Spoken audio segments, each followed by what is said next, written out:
আসসালামু আলাইকুম রহমতুল্লাহি ওবারাকাতুহ।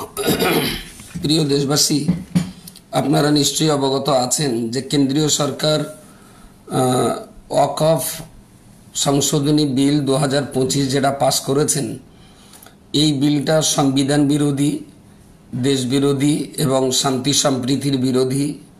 বিশেষত ওয়াকফ সম্পত্তি মুসলিম সম্প্রদায়ের পূর্বপুরুষদের দান করে যাওয়া সেই সম্পত্তি যে উদ্দেশ্যে তারা দান করেছিলেন জনগণের কল্যাণে এবং আল্লাহর সন্তুষ্টি অর্জন করার জন্যে, সেই উদ্দেশ্যের পথে অত্যন্ত পরিপন্থী। সেই জন্য আমরা দেশ জুড়ে আওয়াজ তুলেছি যে কেন্দ্রীয় সরকারের এই বিল বা আইন বাতিল করতে হবে। আর এই আন্দোলনের সর্বময় অভিভাবক সংস্থা হিসাবে অল ইন্ডিয়া মুসলিম পার্সোনাল ল বোর্ড তাঁরাই নেতৃত্ব দিচ্ছেন এবং তাদের নেতৃত্ব মেনেই আমরা এই আন্দোলনগুলো চালিয়ে যাচ্ছি। কিন্তু গত কয়েকদিন ধরে কয়েকটা চিত্র, ছবি, ভিডিও আমরা দেখছি যেগুলো আমাদের উপর নেতৃত্বদের কখনো নির্দেশ ছিল না। তারা আমাদেরকে বারবার বলছেন যে এই আন্দোলনটা হবে অত্যন্ত শান্তিপূর্ণ আন্দোলন এবং এই আন্দোলন হয়তো অনেক দীর্ঘমেয়াদী হতে পারে। তো সেখানে আমরা আন্দোলন করতে যে অনেক মানুষকে অধৈর্য অবস্থায় দেখছি এবং এমন কিছু কাজ তারা করছেন যেটা এই আন্দোলনের পক্ষে অত্যন্ত ক্ষতিকর। কখনো কখনো পুলিশের পারমিশন নেওয়া হচ্ছে না, কখনো কখনো ইচ্ছামতো রাস্তায় মিছিল বার করে দেওয়া হচ্ছে। এটা কখনোই এই আন্দোলনের রীতি এবং নীতি এবং নির্দেশনা নয়। কোথাও কোনো পথসভা করতে গেলে, সমাবেশ করতে গেলে অবশ্যই পুলিশ প্রশাসনের অনুমতি নেবেন। এমনকি রাস্তায় যদি কখনো মিছিল বার করতে হয় তারও অনুমতি নেবেন। এবং আমি যতদূর দেখছি পুলিশ প্রশাসন আমাদের এই আন্দোলনে তারা যথেষ্ট পরিমাণ সহযোগিতা করছেন। পুলিশ প্রশাসনের এই সহযোগিতায় আমরা মুগ্ধ। আমাদের আন্দোলনে তাদের কোনো রকমের বাধা থাকছে না, অথচ আমরা পুলিশ প্রশাসনকে এড়িয়ে অনেক সময় নিজেরা নিজেদের মতো কাজ করতে চাইছি। এটা মুসলিম পার্সোনাল ল বোর্ডের উদ্দেশ্যকে ব্যাহত করবে বলে আমি মনে করি। তো যে ঘটনা ঘটে গেছে তার জন্য আমরা দুঃখিত। এমন ঘটনাটা কখনোই ঘটা উচিত ছিল না। কিছু পিকচার, কিছু ভিডিও আমাদের কাছে এসেছে, আমরা সোশ্যাল মিডিয়াতে দেখছি। আমাদের উপর নেতৃত্ব অল ইন্ডিয়া মুসলিম পার্সোনাল ল বোর্ডের নির্দেশনাও এমন নেই। তো যারা এই কাজটা করেছেন তারা নিশ্চয়ই ভুল করেছেন। এই ঘটনার যেন আর পুনরাবৃত্তি না হয়। পাশাপাশি আপনাদেরকে অত্যন্ত সতর্ক থাকতে হবে, বিশেষ করে যারা দেশপ্রেমিক, যারা সংবিধান প্রেমিক, যারা শান্তিপ্রেমী মানুষ, তারা নিশ্চয়ই অবগত আছেন বা উপলব্ধি করছেন যে একটা সম্প্রদায় তারা সর্বদাই আমাদের এই রাজ্যে, আমাদের দেশে অশান্তি পাকানোর জন্যে বিভিন্ন ক্ষেত্রে অনেক গরম গরম বক্তব্য তারা দিচ্ছেন। কখনো বলছেন মুসলিমদের এদেশ থেকে তাড়িয়ে দেওয়া হবে, কখনো বলছেন মুসলমানদের ব্যাংক অ্যাকাউন্ট লক করে দেওয়া হবে। বিভিন্ন ধরনের উত্তেজনামূলক বক্তব্য দিয়ে মুসলিম জাতির বিরুদ্ধে অনেক কড়া কড়া বক্তব্য দিয়ে তারা এদেশের, এ রাজ্যের শান্তি শৃঙ্খলা নষ্ট করার জন্যে চেষ্টা চালিয়ে যাচ্ছেন। আমি অত্যন্ত বিনয়ের সঙ্গে আন্দোলনমুখী এই সংগ্রামী বন্ধু যারা আছেন তাদেরকে আমি বিনয়ের সঙ্গে বলছি, অন্যের পাতা ফাঁদে কখনো পা দিতে যাবেন না, কারোর চক্রান্তের শিকার হবেন না। কারণ আমার এই কথাটা আমি বারবার বলি, আজও বলছি, শান্তিপূর্ণ আন্দোলন 100 কামানের চেয়ে অনেক বেশি শক্তিশালী হয় একটা সরকারের বিরুদ্ধে। সুতরাং আমাদের এই আন্দোলন যদি শান্তিপূর্ণ না হয় আমরা দীর্ঘমেয়াদী করতে পারবো না, আমরা মানুষের সহানুভূতি আদায় করতে পারবো না। আর এই কথাটা আপনারা কেন বুঝতে চাইছেন না যে এই ওয়াকফ আন্দোলন শুধুমাত্র মুসলিমদের আন্দোলন নয়, এই আন্দোলন হলো দেশপ্রেমিক ভারতবাসীর আন্দোলন। এই আন্দোলন হলো সংবিধান প্রেমী ভারতবাসীর আন্দোলন। যারা সংবিধানের শাসন চায়, যারা ভারতবর্ষের সুসন্তান এবং এই দেশটাকে শান্তির সঙ্গে পরিচালিত হোক, এইটা যারা চায়, তারা কেউ কখনো অশান্তি চায় না।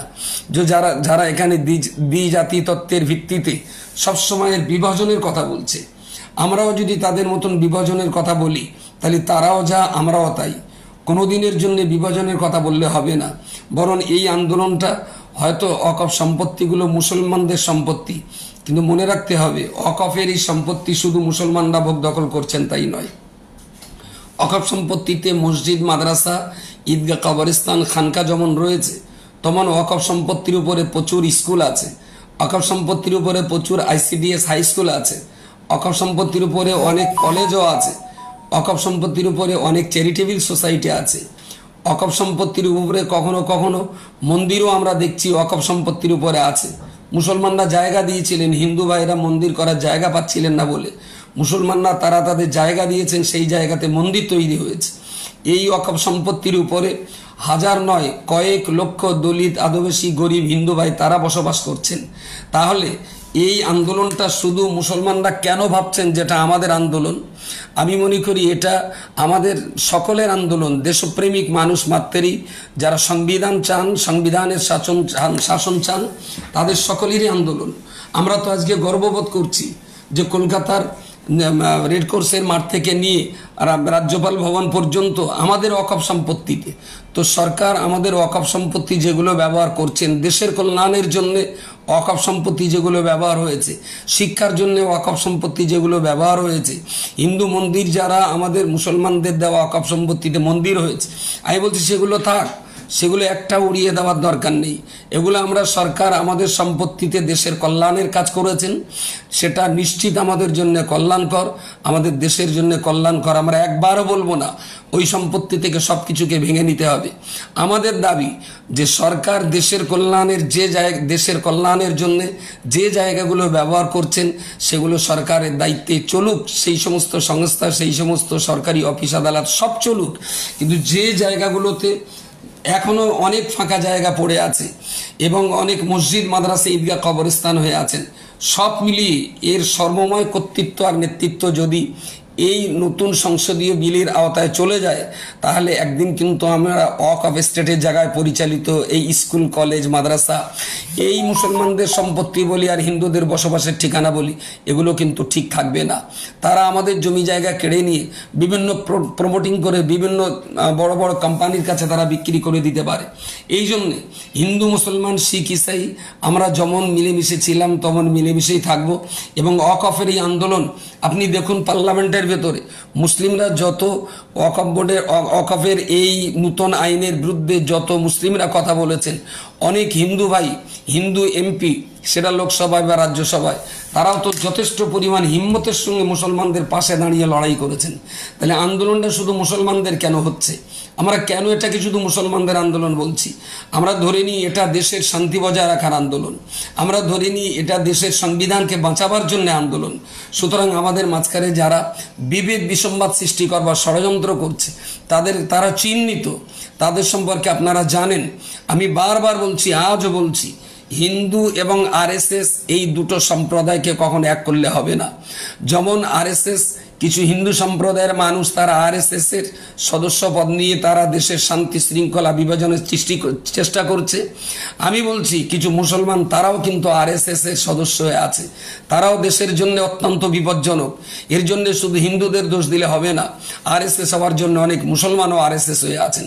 সুতরাং আমি আপনাদের কাছে খুব বিনয়ের সঙ্গে করজোরে নিবেদন করছি, দেশের শান্তি, সম্প্রীতি, সৌহার্দ্য বজায় রাখুন, দেশের সংবিধানের শাসনটাকে ঠিক রাখুন এবং আমরা আমাদের নৈতিক দায়িত্ব আর কর্তব্য মেনে গণতান্ত্রিক পদ্ধতিতে আমরা ওয়াকফ সম্পত্তি উদ্ধারের এবং ওয়াকফ নূতন আইন, এই কালা কানুন বাতিলের দাবিতে যে আন্দোলন মুভমেন্ট আমরা করে যাচ্ছি, এই মুভমেন্ট অনেক লম্বা, এই মুভমেন্ট দীর্ঘদিনের হবে, এই আন্দোলন অনেক দিন চালিয়ে যেতে হবে। তাই রাস্তাঘাটে কোথাও যাতে এই ধরনের আর অঘটনের সংবাদ আমাদের শুনতে না হয়, তার জন্য সকলের কাছে আমি করজোরে অনুরোধ করছি, শান্তশিষ্টভাবে আন্দোলন চালিয়ে যান এবং একদিন আমরা সফল হবেই হব। এবং আমাদের পাশে অসংখ্য অসংখ্য অসংখ্য হিন্দু ভাই তারা আমাদের জন্য আছেন। পার্লামেন্টে হিন্দু ভাইরাও আমাদের হয়ে লড়াই করেছেন, মাঠে ময়দানে ফুটপাতেও আমাদের হয়ে অনেক মানুষ লড়াই করছেন হিন্দু ভাই। সেটা আমি আর কজনের নাম করে বলবো, ছোটনদা হতে পারে, সেটা ভানু সরকার হতে পারে, সেটা আরও অনেক লয়ার তারা আমাদের হয়ে পথে নেমেছেন, অনেক হিন্দু আইনজ্ঞ ভাই তারা আমাদের হয়ে পথে নেমেছেন, অনেক সম্প্রদায়ের মানুষ তারা আমাদের হয়ে পথে নেমেছেন। সুতরাং শুধু যদি এইটাকে মুসলমানের আন্দোলন ভাবা হয়, তাহলে তাদেরকে যদি দূরে ঠেলে দিই তাহলে আমরা কিন্তু ক্ষতিগ্রস্ত হব, আমাদের এই আন্দোলন কিন্তু সাকসেসফুল জায়গায় আমরা নিয়ে যেতে পারবো না। মনে রাখবেন, দেশটা যতটা আমার ততটাই হিন্দুর, যতটা আমার ততটাই খ্রিস্টান এবং ইহুদি ভাইদের, দেশটা যতটা আমাদের ততটাই আপনার শিখ ভাইদের। সুতরাং আমরা সবাই মিলে যদি আন্দোলন চালিয়ে যেতে পারি তাহলে এই আন্দোলনের সফলতা একদিন আমরা পাবই পাবো। কোনো অংশে কোনো বিভ্রান্তিকর কথায় কোনো উত্তেজনামূলক ফাঁদে আপনারা দয়া করে পা দিয়ে মুসলিম পার্সোনাল ল বোর্ডের এই শান্তিপূর্ণ আন্দোলনের গায়ে যেন কলঙ্ক লেপন করবেন না। আমি অনুরোধ করছি শান্তিপূর্ণভাবে আন্দোলন হোক, এবং সর্বোপরি আমি সেন্ট্রাল গভর্নমেন্টের কাছে এই দাবি করছি, প্রতিদিন যেমন করছে আজও তেমন বলছি। আপনারা বলছেন মুসলমানদের ভালোর জন্য করছি, তো যাদের ভালোর জন্য করছেন তারাই যখন চাইছে না, তো অযথা এই ভালোটা করার কি দরকার ছিল? আপনারা দেশের শান্তি সম্প্রীতি, দেশের একতা, দেশের সার্বভৌমত্বের সুরক্ষার জন্যে আপনারা এই বিলটা প্রত্যাহার করুন, এবং আগামী দিন আরও শান্তি সম্প্রীতির সঙ্গে আমরা দেশে মিলেমিশে হিন্দু মুসলমান শিখ সেই বসবাস করতে পারি, এই আহ্বান জানিয়ে আমার ছোট্ট বার্তা এখানে শেষ করছি। আসসালামু আলাইকুম রহমতুল্লাহ।